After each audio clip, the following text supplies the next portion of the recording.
Hey Kai. So I'm going to go ahead and show you how to do number 7 and number 8 on the review. Let me go ahead and pull up my document camera. Hang on 1 second.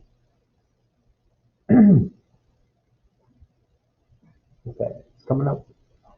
Just give me a second.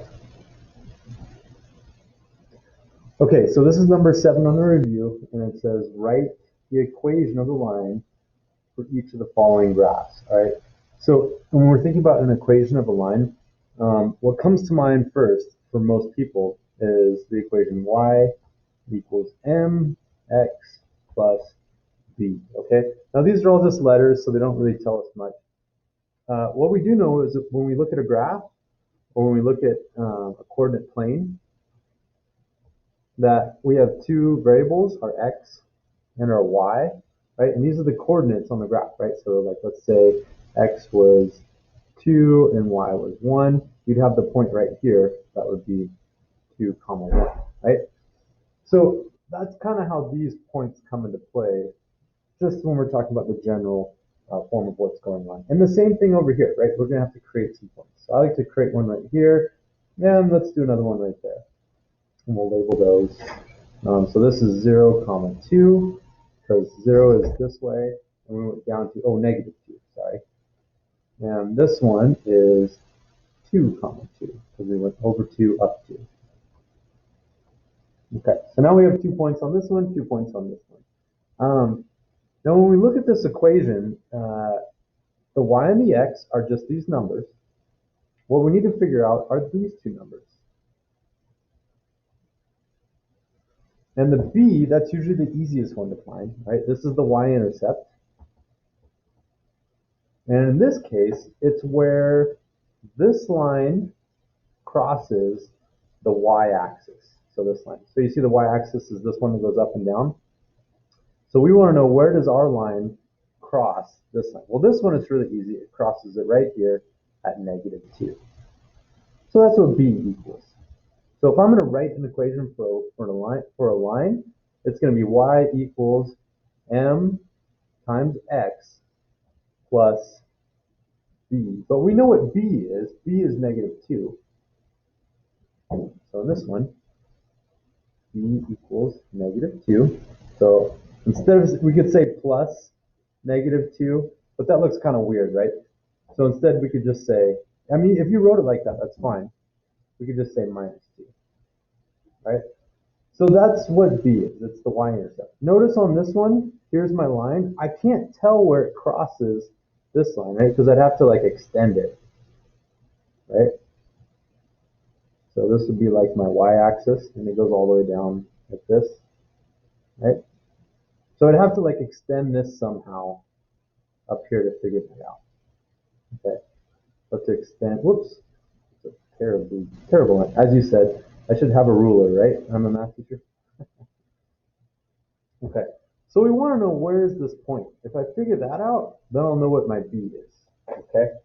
And this is how we do that. We're basically going to say, what happened as I went from this point on the graph to this point, and then I'm going to do the opposite when I go backwards and up. So to get from here to here, it looks like I went down. So here's 3. Let me zoom in a little bit so you can see that. Here's the number 3. Here's number 2. Here's number 1. So it looks like I went down 1, 2. So down 2 and over from 1 to 2. So over 1. So that's how I got from this point to this point. So if this line keeps going straight, all I'm going to do is just go over 1 and up 2. And that should put me right there. So if I go this way 1, that puts me at 0 where I want to be. And if I'm at 3, if I go up 2, that puts me at 5. So my b in this case is 5. So this one, y equals mx plus b, but b is 5 on this one. So I just put 5. Okay, next we have to figure out what this m is. What is m on both of these? Well, m is our slope. And slope has a lot of different names, right? Slope is like how steep or not steep the graph is, whether it's going up or down, right? And we always look from left to right. So this graph is going down and this one is going up, right? But how do we figure that out? Well, I'm sure you've heard a couple different ways to talk about slope. Slope can be called, we can talk about slope in a lot of different ways, right? And I'm going to show you a couple right now. Okay, the first one is called rise over run. Notice how this is a fraction, right? Another way to write this is to say change in y over change in x. Okay, and these all mean the same thing. This is also a fraction. This is just another way to write change in math. We write this little triangle. It means change in math. Okay, so change in y over change in x. Another way to write this is to say, let's see. And this is really confusing, right? y2 minus y1 over x2 minus x1. Okay, all three of these things mean the same thing. They're all a fraction, right? So it's really up to you on which way you want to interpret what slope is. I like rise over run. It's really easy. It just tells me how far up and down did I go and how far left and right did I go to get from one point to the next. Okay, so let's go ahead and look up here. To get from this point to this point, right, if I want to find out my rise and run, I say, how far up or down did I go to get to this point? Well, I went down 2, right?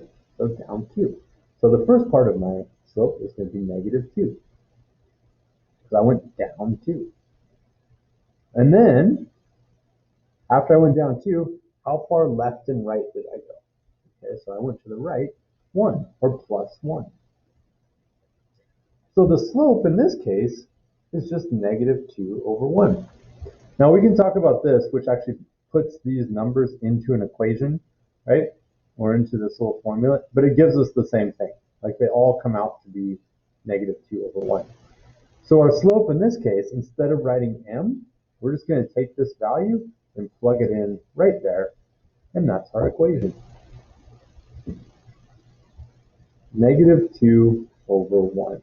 And you could also write this as just negative 2. Right? It's up to you. Right?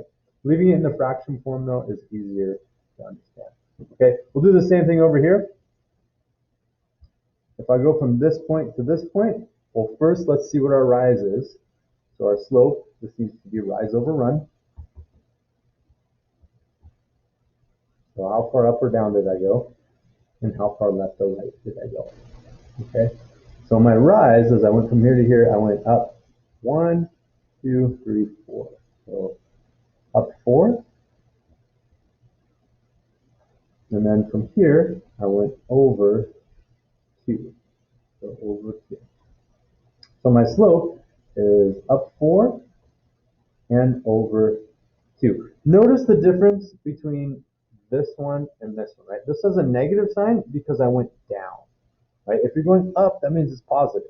If you go down, that means it's negative, okay? So in this case, my slope is just 4 over 2. Or 4 divided by 2, that's just 2 as well. So you could replace this with just 2x minus 2, but if you leave it in the fraction form, that works too. Okay, that's how you do number 4. Let's see, how complex is number 5? Not too bad. Let's go ahead and talk about this really quickly. Domain and range. Okay, so domain, so when you say x and y, when we talk about like a graph, you know, x's are this way and y's are this way, right? So if I were to draw a graph, right, these are my x values, these are my y values. X, y. We always say x first, and we always say y second, just because that's where they come up in the alphabet. When we talk about domain and range, we do the same thing. You don't say range and domain. I don't know why. People just don't say it like that. We say domain and range. What is the domain and range of this function? We do the same thing with your hands. X, y, domain, range. Okay, so our domain is this way. So what are the possible values? Where did our graph start and where did it stop? If we're talking about these values. Well, this one started right here, which is at 13, and it stopped right here, which is all the way over at 19. So our domain is from 13 to 19. Okay, so you could just you could write it out like this. I'm totally okay with that. From 13 to 19. Done. So that's our domain.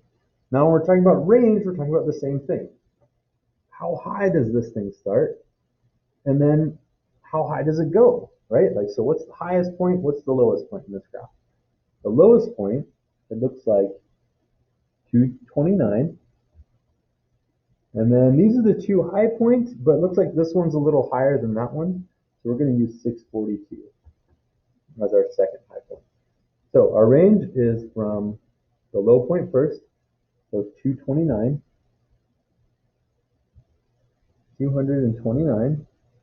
up to 642. Okay, same with this one. Domain is this way. So we started in 2001, and we went all the way to 2007. So the domain is 2001 to 2007.